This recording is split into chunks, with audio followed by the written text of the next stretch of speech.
cap. No bat.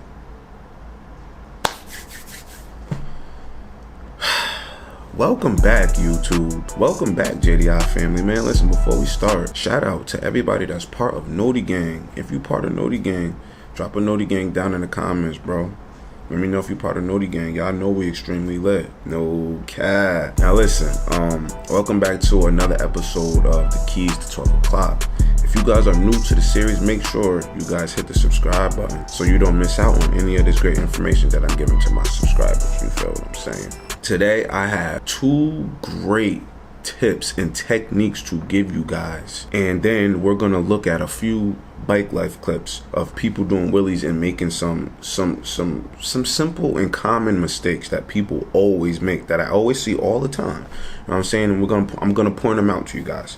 So without further ado, let's jump into this video. You know what I'm saying? This first technique that I have for you guys is a technique that I've been using for the past few years in my riding career. This technique is for the people who don't want to use clutch up wheelies. They want to use they want to do power wheelies, but they're a little shy of first gear. You feel what I'm saying? So this is gonna help you guys when you're going into a wheelie. I promise you guys this. You want to pick the bike up in first gear and immediately shift lock to second gear. This is probably the smoothest transition that you can do. I promise you guys this. When you perform this technique, you can hear the bike. As soon as you shift lock to second, those RPMs drop. You're not in the power band anymore. So you're basically going from the power band and then dropping back down out of the power band. It's so smooth. Like I said, you can hear it. We're gonna look at a clip of somebody doing this. They show you a great example of how to perform this technique. Rows of flames are catching on fire.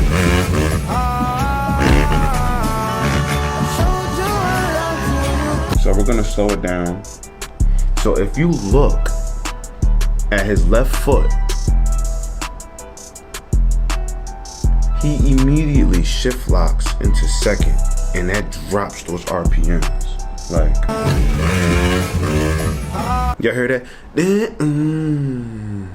RPMs drop. It makes it more comfortable, less scary. So we're gonna pause it. So he went shift lock, and that's where he shift locks. He shift locks right here. He gives basically a good example of how to do this technique, and that is the smoothest transition you can probably do when performing a wheelie, when going into a wheelie. The smoothest, hands down. All right, let's move on. All right, so this next technique that I have for you guys, this technique is for people who want to perform clutch up wheelies. I call it the one leg method. You're stationary, right? The bike's not moving, you're stationary. You have your right foot hovering over that back brake at all times. Your left foot is on the ground. You're stationary, and you perform a clutch up wheelie. I have a video of a female performing this technique, and she gives a great example of how to perform a clutch up wheelie and do the one leg method. And then I'm going to show you another video that goes along with it. So let's just dive into this and look at it. So as you guys can see, as she picked the bike up, her right foot is hovering over that back brake. Her left foot is on the ground. What do I always tell you guys? Pick the bike up, hit the brake. Pick the bike up, hit the brake.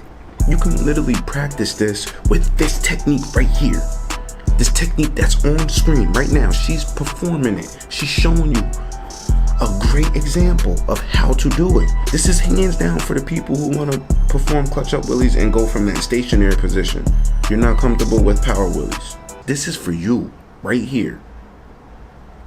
The one leg method, hands down, probably the best method for doing clutch up wheelies. Facts. Throttle control and braking is the key to holding those wheelies, dropping back. That's the key, and she's showing you right here a great technique, the one leg method. Let me show you guys another video that goes along with this. As you guys can see in this video, once you get that bike up, it's literally gas, brake, gas, brake, and he's showing you. He's showing you. He's not going fast. He's going slow. He's showing you, and you guys can see that. Same technique. This is the one leg method. Left foot on the ground, right foot hovering over that back brake. Never take your right foot off of that back brake. Basically, never remove it from hovering over the back brake. And you guys can see, he's showing you great throttle and braking. Great throttle and braking. Once you get that bike up, once you clutch up and get the bike in the air, it's literally just a little bit of gas, brake, a little bit of gas, brake. That's all it is. That's all it is. It's easy. It's not rocket science. It's easy. Once you get that bike up, gas, brake, gas, brake.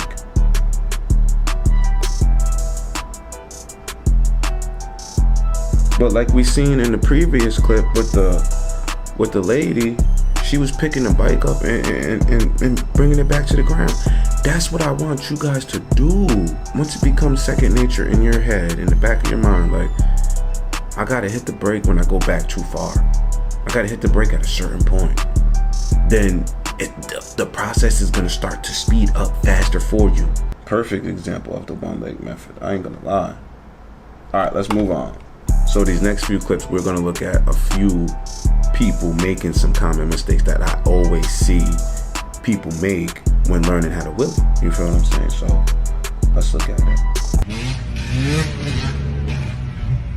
Oh, got his ass too.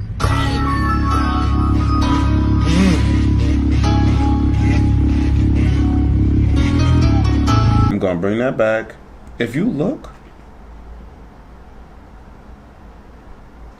so the problem,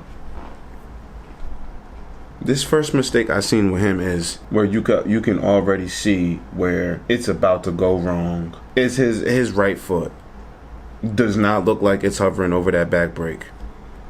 It doesn't. I'm sorry, but it does not. And then he takes his foot off. What do I always tell you guys? Never take your feet off the bike. Especially your right foot. That cannot come off. That stays on the foot peg and hovering over the back brake at all times. His problem is he doesn't have his foot hovering over that back brake, and when he goes back too far, he gets scared and immediately takes his feet off the bike. That's why I tell you guys to pick the bike up, hit the brake, pick the bike up, hit the brake. Keep building your way up so something like this doesn't happen. So this next clip, I'm not sure what this rider was trying to do. I just know he didn't get to the back brake in time, and you guys are clearly gonna see that. I don't know what this rider was trying to perform. Like, I don't know what he was doing, but as you can see, first of all, he's on a two-stroke, which has zero engine brake. He's at basically 12 o'clock with his right foot on the seat, it looks. You can clearly see he was trying to get to that back brake and he didn't get to it in time because he didn't have his foot hovering over the back brake. Like I said, I don't know what he was trying to do, but you guys can clearly see why, like, the back brake is your best friend. He's searching for the back brake. He's looking for his best friend. Where'd you go? Where are you? He looking. He almost almost had it. Almost had it. But listen, y'all. I hope you guys enjoyed this video. I hope it helped you guys. I hope it was informational. You feel what I'm saying? If it was, smash the like button, subscribe if you guys are new, and I will see you guys in the next episode of the Keys to 12 O'Clock. Peace.